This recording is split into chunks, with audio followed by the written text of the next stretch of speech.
ਫਿਰਦੀ ਰਹਿੰਦੇ ਕਿ ਕਿਸੇ ਇਹਦੀ ਲੱਤ ਨੂੰ ਪਾਉ ਤੇ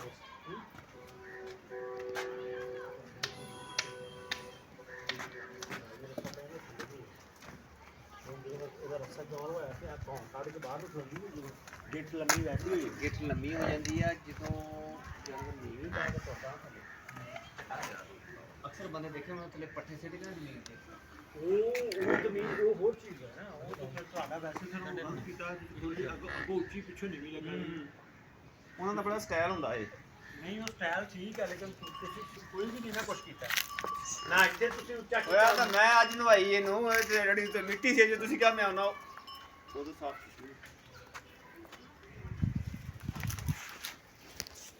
ਤੇਲ ਵੀ ਕਿਤੇ ਹੁਣੇ ਲਿਆਂਦਾ ਬੋਤਲ 'ਚ ਪਾ ਕੇ